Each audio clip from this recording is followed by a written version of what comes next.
avant même la fondation. Tu es celui, ô Éternel, qui maîtrise l'histoire des hommes, qui maîtrise l'histoire de l'humanité. Éternel, tu es celui qui maîtrise notre propre histoire. Tu nous connaissais bien avant même que nous soyons formés dans le sein de nos mères. Tu connais le film entier de nos vies et pas seulement l'instantané de la situation que nous vivons, Seigneur. Bien avant, ô Père, que nous nous retrouvions en ce jour, toi, Éternel Dieu, tu savais que ce jour viendrait. Je veux te rendre grâce, Seigneur. Je veux bénir ton Saint-Nom pour ce moment que tu nous donnes.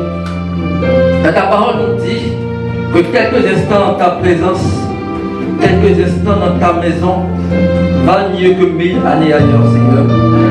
De même, ta parole nous rassure qu'il est beau, qu'il est agréable pour des frères, des sœurs, d'habiter tous ensemble.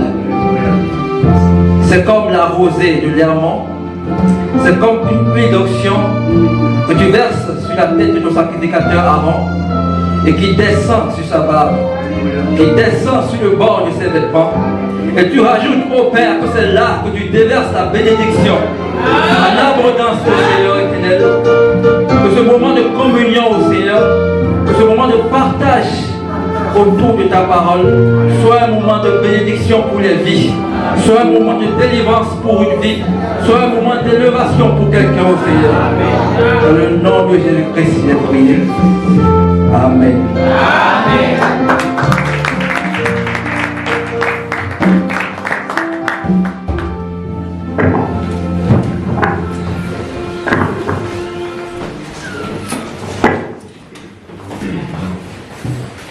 Amen, amen. Amen.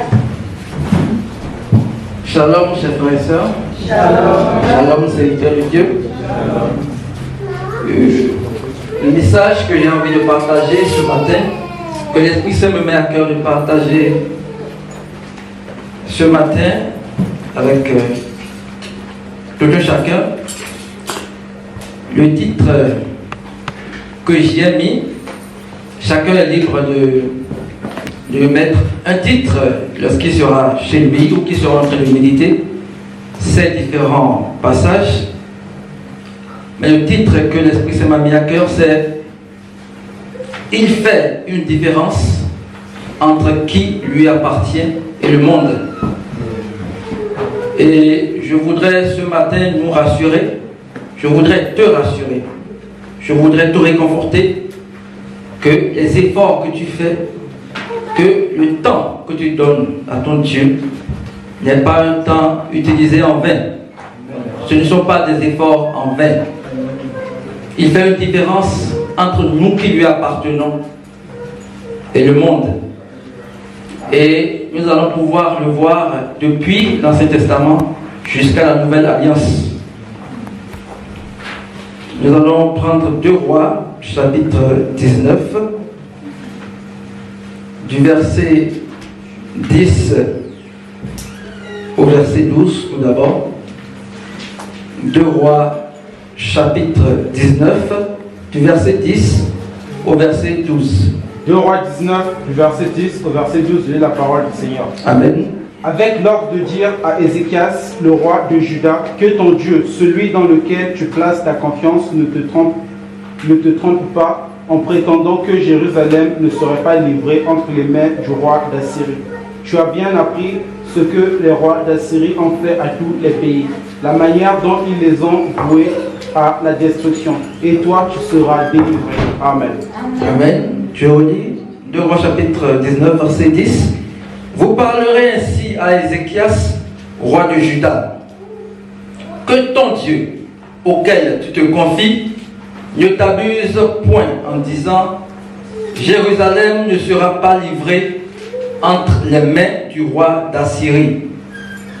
Voici, tu as appris ce qu'ont fait les rois d'Assyrie à tous les pays et comment ils les ont détruits, et toi, tu serais délivré. Verset 12. Les dieux des nations que mes pères ont détruites, les ont-ils délivrés?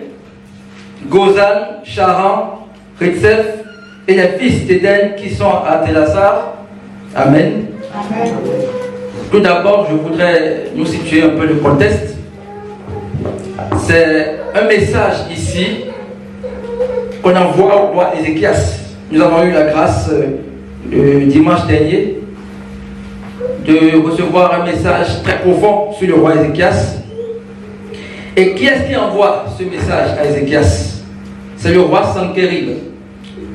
Je ne pourrais pas lire tout le chapitre, mais c'est le roi Sankérib, qui est le roi du puissant empire d'Assyrie. Alors, historiquement, ces événements se passaient après que, comme nous le savons, Salomon, à la fin de sa vie, se soit éloigné de Dieu. Et le royaume d'Israël, qui comptait 12 tribus, s'est retrouvé divisé. Il y avait 10 tribus au nord, qui constituaient le royaume du nord, et 2 tribus qui restaient au sud, qui constituaient le royaume du sud ou le royaume de Juda. Alors, Jéroboam, que Dieu a placé aux commandes du royaume du nord, pour des raisons politiques, pour conserver, protéger son pouvoir, a éloigné le peuple de Jérusalem, pour que le peuple n'ait pas la tentation de retourner vers le royaume du sud. Et nous savons que de désobéissance en désobéissance, le peuple de Dieu s'est éloigné de lui.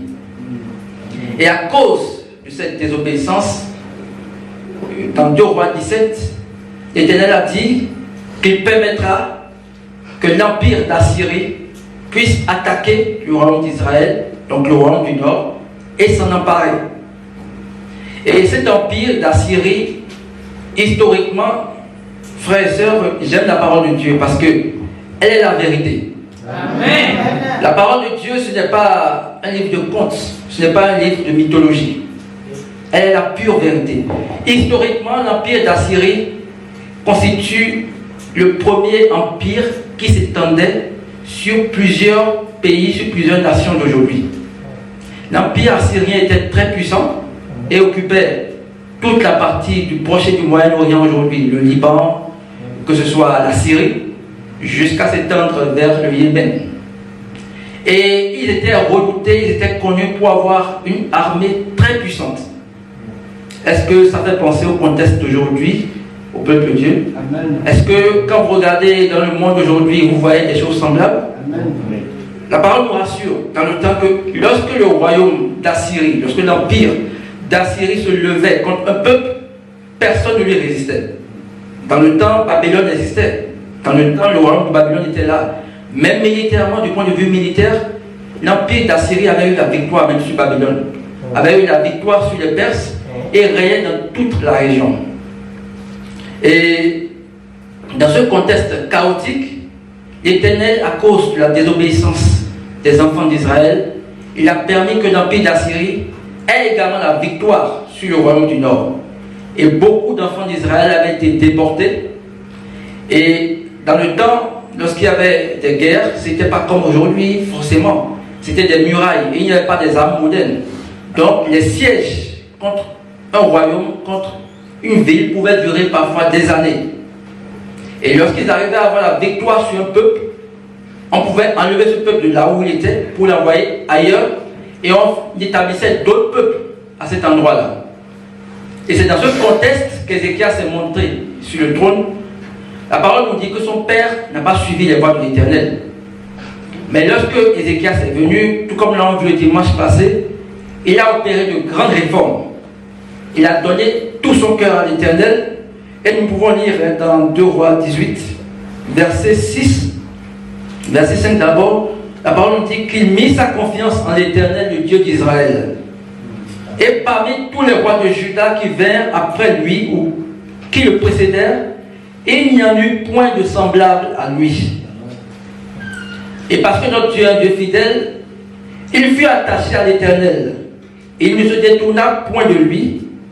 Et il observa les commandements que l'Éternel avait prescrits à Moïse. Et que fit l'Éternel? L'Éternel fut avec Ézéchias, qui réussit dans toutes ses entreprises. Ézéchias est venu bien avant Josué. Mais Josué avait déjà dit, dans Josué 1, verset 8, médite la parole de l'Éternel jour et nuit, attache-toi pour marcher fidèlement, selon tout ce qui y est écrit. Et alors quoi? alors tu réussiras dans toutes tes entreprises. Ézéchias est venu des siècles après Josué. Mais parce qu'il a marché, parce qu'il a donné, il s'est attaché à l'Éternel, l'Éternel qui est fidèle, lui a donné le succès dans toutes ses entreprises. Amen. Alors, une fois que je vous ai situé le contexte, Ézéchias, dès qu'il est monté sur le trône, il est resté fidèle à l'Éternel Dieu. Il s'est donné entièrement à lui. Bien-aimé, je voudrais te dire que, bien que nous soyons accrochés, bien que nous nous donnions entièrement à l'Éternel Dieu, des situations difficiles peuvent se présenter dans nos vies. Parce que nous vivons dans un monde où il y a des hommes. Nous vivons dans un monde où il y a un peu de tout, où il y a des personnes qui n'ont pas toujours bon cœur, où la maladie règne, où des circonstances malheureuses se présentent. Ézéchias avait engagé de grandes réformes. Et malgré ces réformes, et malgré tout ce qu'il avait fait, le roi assyrien s'est levé contre lui. Et dans un premier temps, le roi assyrien a envoyé ses émissaires pour parler au peuple, pour décourager le peuple, pour leur dire qu'Ézéchias ne vous séduise point. Si vous lisez dans 2 Rois 18, verset 31, vous pourrez le voir. Il a envoyé son chef d'armée, Rabshakeh, et d'autres conseillers qui ont commencé à parler aux proches conseillers du roi Ézéchias en présence du peuple. Et ils ont commencé à parler en hébreu afin que le peuple qui était sur les murailles des villes qui étaient assiégées puisse entendre. Et qu'est-ce que Rabshakeh, les émissaires, disaient? Il leur disait que le roi Ézéchias ne vous séduise point, qu'il ne vous fasse pas croire que l'Éternel va vous délivrer, alors que vous êtes là à manger vos propres excréments. Faites la paix avec notre roi, l'empereur d'Assyrie, et puis vous aurez la tranquillité, vous pourrez bénéficier de vos champs, vous pourrez bénéficier de votre bétail, vous n'aurez plus à combattre, vous ne serez plus dans les tourments. Alors, lorsque Rabshakeh et les émissaires ont dit cela et que la nouvelle est parvenue aux oreilles d'Ézéchias, sa première réaction a été d'envoyer des émissaires parler aux serviteurs de Dieu, au prophète Ésaïe. Et dans 2 Rois 19, verset 6, vous pouvez lire la réponse d'Ésaïe. Ésaïe a dit: ne t'inquiète pas. Amen. Sanchérib va recevoir une nouvelle sur laquelle il va se retourner chez lui et je le ferai périr. Et Ézéchias a reçu cette parole de l'homme de Dieu avec confiance. Bien que tu sois consacré à Dieu, bien que tu viennes dans la maison de Dieu, tout comme le Seigneur Jésus-Christ l'a dit, tu peux avoir des difficultés. Ces difficultés peuvent se présenter, mais que cela ne soit pas une occasion de chute. Que cela ne soit pas une occasion de chute pour nous.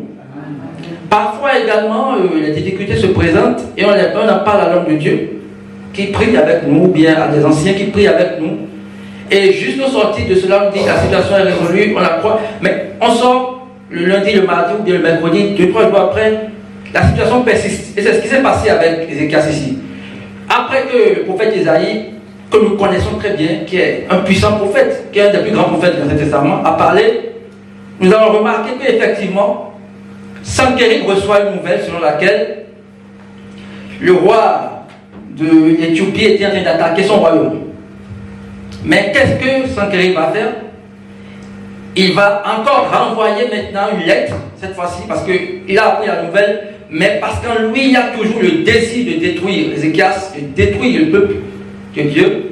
Il va encore renvoyer une lettre maintenant à Ézéchias, et c'est dans cette lettre qu'il dit à Ézéchias lui-même cette fois-ci, que ton Dieu auquel tu penses te confier là, que ton Dieu ne t'abuse point en disant: Jérusalem ne sera pas livrée entre les mains du roi d'Assyrie.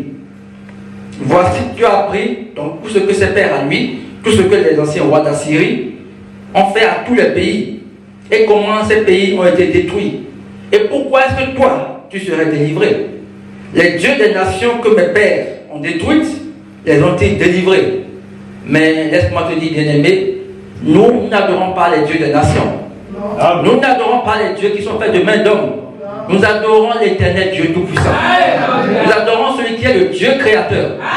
Celui qu'aucun œil humain n'a pu véritablement voir. Celui qu'aucune main humaine ne peut représenter. Amen. Alors, Ézéchias pouvait se dire: bon, voilà, malgré que j'en ai parlé à l'homme de Dieu, que le prophète a dit quelque chose, apparemment, ça n'a pas l'air d'influencer Sanchérib. Donc, autant me remettre à lui. Pourquoi combattre? Alors que j'ai en face de moi un empire qui est extrêmement puissant, qui a vaincu tout le monde, qui a l'arme nucléaire, qui a une armée pleine de chars, qui a des missiles intercontinentaux. Moi, je suis insignifiant face à eux. Ézéchias vivait dans une période de troubles politiques, de chaos. Tout autour de lui, c'était le chaos. Mais, tout à l'heure, je disais, l'Éternel est celui qui maîtrise l'histoire des hommes. Et lisons 2 Rois 19, si un frère, 25 à 26, quelque chose que l'Éternel Dieu nous dit, et qui est encore d'actualité pour nous, enfants de Dieu, aujourd'hui. 2 Rois, chapitre 19, toujours versets 25 et 26. 2 Rois 19, versets 25 et 26, c'est la parole du Seigneur. Amen. N'as-tu pas appris que j'ai préparé ces événements depuis longtemps, que je les ai prévus dans un lointain passé? Maintenant, j'ai permis qu'ils s'accomplissent et que tu transformes des villes fortifiées en tas de ruines. Leurs habitants sont impuissants, épouvantés et pleins de honte. Amen. Merci. Amen. Ici, après que Ézéchias ait reçu la nouvelle lettre de Sanchérib, il est allé dans la maison de l'Éternel pour ouvrir cette lettre devant l'Éternel Dieu et lui présenter la situation. Amen. Il n'a pas dit, apparemment le prophète n'est pas très puissant, hein. Le prophète n'est pas très fort. Ah, j'en ai parlé au pasteur, mais la situation n'est pas réglée. Bon, est-ce que ce pasteur est fort?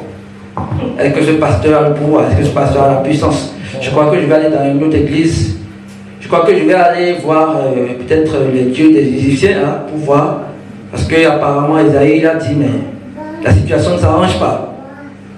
Et a représenté la situation devant l'Éternel Dieu. Il n'a pas dit, oh mon Dieu, mais tu as vu tout ce que j'ai fait dans ta maison, tu as vu tout ce que j'ai fait, tu as vu tout ce que j'ai détruit. Pourquoi est-ce que tu permets que cela m'arrive? Il n'a pas commencé à pleurer. Et il allait représenter la situation devant l'Éternel Dieu. Parce que l'ennemi persistait, parce que le problème persistait, lui-même il a persévéré dans la prière. Amen. Et pendant que lui il était dans la maison de Dieu en train de prier, l'Éternel va encore reparler à Isaïe, et ici c'est la réponse que l'Éternel Dieu donne. J'ai beaucoup aimé cette réponse que l'Éternel lui a donnée, elle est longue, mais je veux revenir sur ces deux versets. Il dit, c'est l'Éternel qui parle ici, qui parle à Isaïe, et qui charge maintenant cette commission à Isaïe pour Ézéchias. Il dit, au sujet du roi Sanchérib, n'as-tu pas appris que j'ai préparé ces choses de loin? Toi, roi Sanchérib, puissant roi d'Assyrie, qui t'enorgueillit aujourd'hui, tu penses que tu es maître des temps et des circonstances? Non, c'est moi qui ai préparé ces choses de loin, de très loin, et je les ai résolues dès les temps anciens. Et maintenant, j'ai permis qu'elles s'accomplissent. Je t'utilise pour que ces choses s'accomplissent. Je t'utilise parce que mon peuple m'a désobéi. Je t'utilise parce que j'avais déjà dit à leur père que lorsqu'ils vont me désobéir, je permettrai que d'autres puissent venir les emporter. Maintenant, j'ai permis que ces choses s'accomplissent et que tu réduisisses des villes fortes en monceaux de ruines. Et leurs habitants sont impuissants, épouvantés et confus.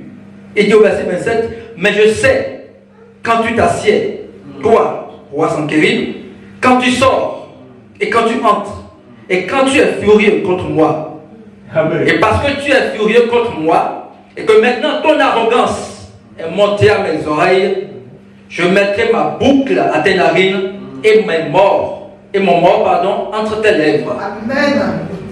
Il n'y a rien, il n'y a aucune puissance politique, étatique qui existe aujourd'hui, qui parle de missiles intercontinentaux, qui ne soit en train de faire des choses que l'Éternel Dieu l'a permis. Ça, laissez-moi vous le dire. Le Seigneur Jésus-Christ nous dit que dans les temps de la fin, nous entendrons des bruits de guerre. Nous entendons parler de calamités. Nous entendons parler d'épidémies. Mais ces choses ne doivent pas être pour nous des occasions de chute. Et même lorsque le chaos règne tout autour des enfants de Dieu, même lorsque il y a la maladie, il y a la mort qui règne, il y a la guerre qui règne, l'Éternel est toujours attentif à ses enfants au milieu du monde. Amen. Et malheureusement, ceux qui n'ont pas le Seigneur, ceux qui n'ont pas Dieu dans leur vie, lorsqu'ils se retrouvent à être ses instruments, à ce qu'ils soient les acteurs, que Dieu permette qu'ils soient les acteurs de ces plans, l'arrogance remplit leur cœur.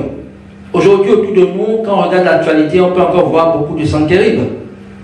Quand on regarde ce qui se passe dans le monde tout autour de nous, on peut encore voir beaucoup de Sankerib. Ézéchias a juste prié. Il a juste demandé à l'Éternel Dieu de le délivrer. Il n'a pas dit, Éternel, tue Sankerib. Il n'a pas dit, Éternel, massacre son armée. Mais nous allons lire. Qu'est-ce que l'Éternel va faire? 2 Rois 19, 34 à 37. L'Éternel dit, je protégerai cette ville pour la sauver à cause de moi et à cause de David, mon serviteur. Verset 35. Cette nuit-là, je crois que beaucoup d'entre nous connaissent ce passage, hein? L'ange de l'Éternel sortit et frappa dans le camp des Assyriens 185 000 hommes. Et quand on se leva le matin, voici, c'étaient tous des corps morts. Amen. Alléluia. Alors Sankerib, roi d'Assyrie, leva son camp, partit et s'en retourna, et il resta à Ninive. Or, comme il était prosterné dans la maison de Nisroch, son Dieu à lui, Adramelech et Sharezer, ses fils, le frappaient avec l'épée et s'enfuirent au pays d'Arat. Amen. Amen. Peu importe les conditions politiques, peu importe les réalités socio-économiques qu'on vit, peu importe le trouble qui règne, nous devons savoir que l'Éternel fait toujours une différence entre ceux qui lui appartiennent et le monde. Amen. Parce que Ézéchias n'a pas attendu l'heure du problème pour venir à l'Éternel. La parole nous montre que dès qu'il est venu, il s'est donné à l'Éternel Dieu. Et quand les troupes se sont présentées, il ne s'est pas laissé séduire. Je suis sûr que dans ce genre de situation, il y a toujours un conseiller politique qui va dire à Ézéchias, écoute, regarde, nous n'avons pas l'effectif militaire qu'il faut pour tenir en face de ce roi-là. Mais Ézéchias n'a pas cherché la face de l'homme d'abord, il a cherché d'abord la face de l'homme de Dieu. Et lorsque le problème semblait persister, il n'a pas mis en doute la parole de Dieu, il n'a pas mis en doute l'homme de Dieu, il s'est encore davantage remis à l'Éternel Dieu Tout-Puissant. Alors la question que je voudrais vous poser, c'est est-ce que ces choses-là se sont produites seulement au temps d'Ézéchias? Est-ce que ces choses-là sont seulement produites dans l'Ancien Testament? Non. Est-ce que dans le Nouveau Testament, nous pouvons avoir l'assurance que l'Éternel fait toujours la différence entre nous et le monde? Amen. Alors, je voudrais qu'on rentre dans Jean, chapitre 17. C'est en fait Jean 17 que je méditais et j'ai été touché par ce passage parce que c'est le Seigneur Jésus-Christ lui-même qui fait cette prière. Et cette prière, il l'a fait juste avant d'aller au jardin de Gethsémane, juste avant que ne commence l'épreuve de la croix pour lui. Et j'ai vraiment été touché lorsque j'ai vu que le Seigneur le dit clairement et qu'il montre clairement la différence qu'il fait. Ce n'est pas seulement dans l'Ancien Testament, ce n'est pas seulement au temps du roi Ézéchias, c'est encore d'actualité chez Dieu. Amen. Même si nous sommes dans le monde, nous ne sommes pas du monde. Amen. Et le Seigneur Jésus-Christ lui-même dit qu'il fait la part des choses entre ceux qui lui appartiennent, entre ceux qui sont à lui, entre les enfants de Dieu et le monde. Jean, chapitre 17, nous allons d'abord lire le verset 8 à 9, mais j'aimerais que, quand vous serez à la maison, vous puissiez méditer tout ce chapitre où le Seigneur a dit beaucoup de choses. Ici, Jean 17, verset 1 d'abord, c'est le Seigneur qui lève les yeux au ciel et dit, Père, l'heure est venue.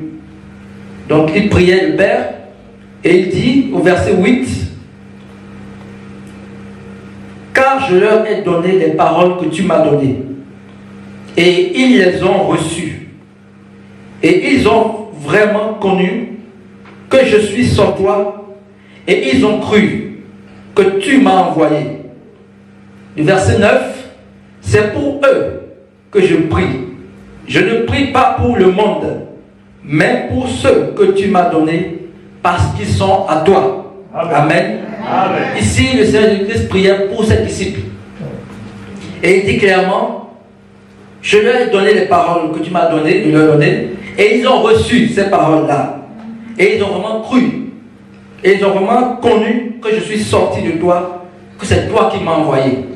Et parce que ces disciples-là ont reçu sa parole, parce que ces disciples-là l'ont reçu, il prie pour eux. Et il n'est pas en train de prier pour le monde, il n'est pas en train de prier pour tout le monde. On dit que Dieu est un Dieu d'amour, un Dieu de miséricorde. Il ne veut pas la mort du pécheur. Mais en priant, ici, Jésus-Christ n'a pas gaspillé sa salive pour le monde. Il a gaspillé sa salive pour toi. Amen. Il a utilisé sa salive pour toi et pour moi. Et il le dit clairement, parce que si même le pasteur venait devant le juge ici, je suis sûr qu'il priait, il dit bon, je prie pour mes fidèles, je ne prie pas pour les gens du quartier. Je prie pour mes fidèles, je ne prie pas pour les gens de la ville. Je suis sûr que beaucoup de gens qu'on va évangéliser vont dire, mais votre Dieu a dit qu'il est amour. Hein? Pourquoi est-ce que vous priez seulement pour les vôtres? Vous devez prier pour tout le monde. Mais ici, Jésus-Christ, bien que la parole nous dit qu'il ne veut pas la mort du pécheur, bien qu'il soit patient, bien qu'il veut que tout le monde se repente, il y a certaines prières que le Seigneur Jésus-Christ a fait uniquement pour ses disciples. Et il a encore spécifié au Père, je ne suis pas en train de prier pour le monde, mais le monde n'a pas d'abord. Je suis en train de prier pour mes disciples. Alléluia. Et là où encore ça me touche davantage, on pourrait penser, là encore, donc on pourrait raisonner, dire, c'est seulement les apôtres, c'est seulement les disciples du temps. Verset 20.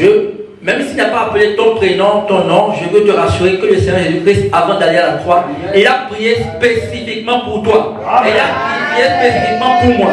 Le verset 20 dit, ce n'est pas pour eux seulement que je prie. Il parle des disciples qui étaient avec lui.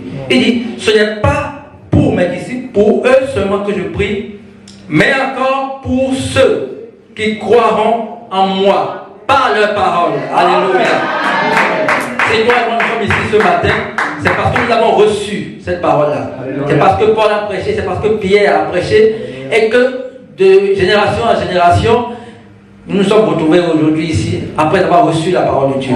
Si nous sommes tous retrouvés ici aujourd'hui, nous sommes de familles différentes, nous sommes de pays différents, nous sommes d'origines différentes. Mais la chose que nous avons en commun, c'est que nous avons cru en Jésus-Christ par la parole des apôtres. C'est que nous avons reçu cette parole-là. Alléluia. Amen. C'est vrai qu'il peut arriver des troubles. Et comme au temps du roi Ézéchias, la situation peut même être tellement compliquée qu'on peut se retrouver dans des troubles personnels, dans des difficultés personnelles, dans des situations, des problèmes personnels. Tous ces problèmes personnels, là encore, dans un contexte de problèmes collectifs. C'est-à-dire que ça devient vraiment compliqué. Ézéchias, tout autour de lui, les royaumes tombaient, les villes fortes tombaient, des rois qui étaient plus puissants, des rois qui avaient des armées plus puissantes, tombaient aux mains du roi d'Assyrie. Et maintenant, dans tout cet environnement chaotique, ce problème-là s'est orienté encore vers lui spécifiquement. Mais il s'est accroché à l'Éternel. Il est facile pour nous de lire ces passages et de passer outre. Mais les guerres et les sièges de l'époque, ce n'étaient pas des situations qui duraient quelques heures. Ce n'étaient pas des guerres claires. Il n'y avait pas des armes de destruction massive comme aujourd'hui. On te tuait à coups d'arc, d'épée et de pierre. Donc ça met du temps pour détruire une ville à coups de pierre. Et c'est des horreurs inimaginables qui se passaient autour de lui. Et beaucoup de gens auraient pu dire, mais est-ce que c'est la fin du monde? Parce que tout autour de nous, ce qui se passe, pourtant nous sommes le peuple de l'Éternel Dieu. C'est vrai, c'était Israël. Mais l'Éternel ne regarde pas au nom ni aux dénominations. Il tient compte de l'intimité, il tient compte de la relation. Amen. Et il a tenu compte de la relation qu'il y avait entre Ézéchias et lui. Il n'a pas regardé au fait que son père, Akaz, ne l'a pas adoré. Le roi Akaz, qui était le père d'Ézéchias, n'a pas du tout servi l'Éternel Dieu. Mais lorsque Ézéchias est revenu de tout son cœur et a ramené le peuple de tout leur cœur à l'Éternel Dieu, l'Éternel n'a pas permis que le roi assyrien touche à un seul de leurs cheveux. Il a massacré l'armée du roi d'Assyrie en entièreté. Et enfin, il a conduit lui-même à la mort. Amen. Donc, ne laisse pas ton passé, ne laisse pas ton mauvais héritage, ne laisse pas ta famille, ce que tu as reçu, te faire croire que tu n'es pas particulier, tu n'es pas précieux pour l'Éternel Dieu. Tu es précieux pour lui. Ézéchias était précieux pour lui. Amen. Non pas parce qu'il était roi. Ézéchias était précieux pour Dieu. Non pas parce qu'il était roi de Juda, non pas parce qu'il était le fils d'Akaz. Il était précieux pour l'Éternel parce qu'il a servi l'Éternel de tout son cœur.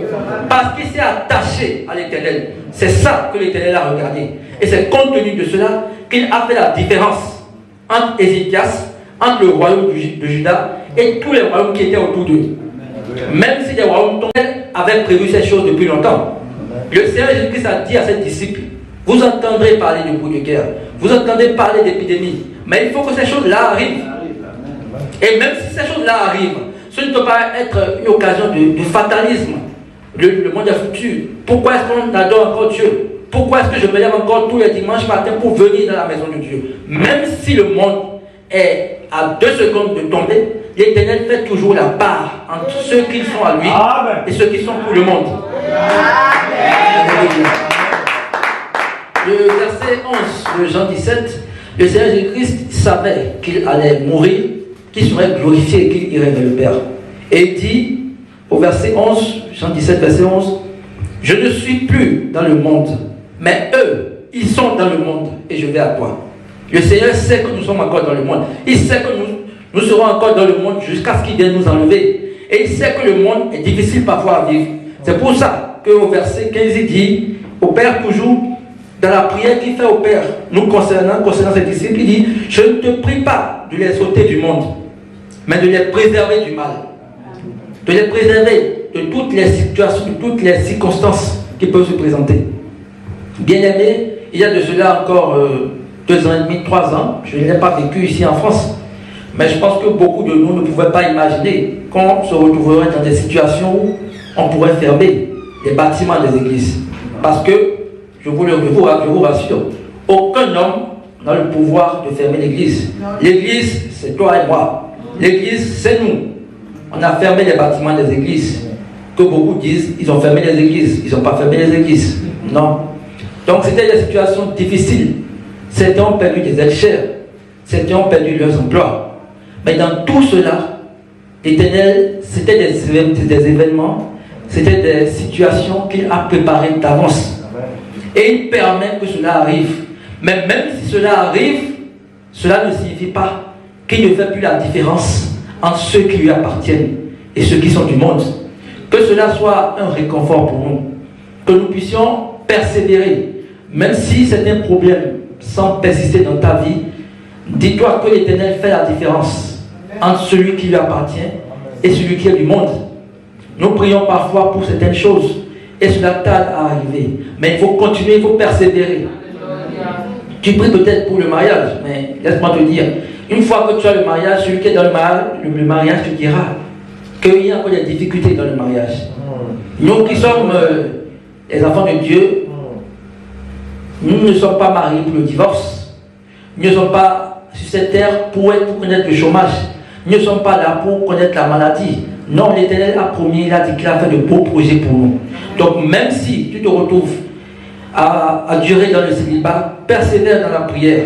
Si tu te retrouves dans le mariage, ne dis pas oui, l'Éternel m'a exaucé, je suis maintenant marié. Continue de prier. Même si les difficultés se présentent, continue. Dis-toi que l'Éternel n'a pas fait des mauvais projets pour ceux qui lui appartiennent. Alléluia. Amen. Et pour finir mon partage, Exode 11, versets 6 à 7, c'était au temps où les enfants d'Israël s'étaient retrouvés en esclavage en Égypte et où l'Éternel avait décidé d'envoyer Moïse son serviteur pour les délivrer. Il avait accompli déjà de grandes choses aux yeux des Égyptiens, mais il avait endurci leur cœur. Il avait déjà accompli beaucoup de choses, de prodiges. Et là, il s'apprêtait à porter le coup de grâce aux Égyptiens. Et il dit, par son serviteur Moïse, il y aura dans tout le pays d'Égypte de grands cris, tels qu'il n'y en a point eu et qu'il n'y en aura plus de semblables. Au verset 7, mais parmi tous les enfants d'Israël, depuis les hommes jusqu'aux animaux, pas même un chien ne remuera sa langue, afin que vous sachiez quelle différence l'Éternel fait entre l'Égypte et Israël. Amen. Alléluia. Amen. Vous voyez que depuis Exode jusque dans le Nouveau Testament, l'Éternel est un Dieu fidèle.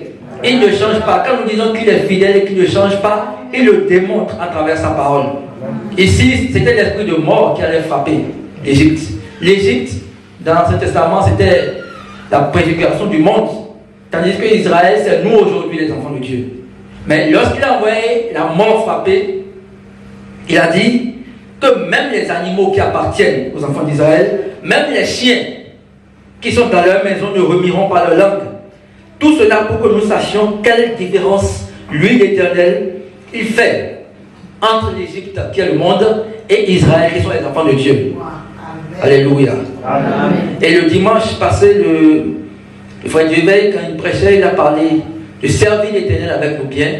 Dans Malachie, souvent on lit Malachie, on dit oui, c'est pour la dîme seulement, mais on sait que oui, il a parlé du dévoreur.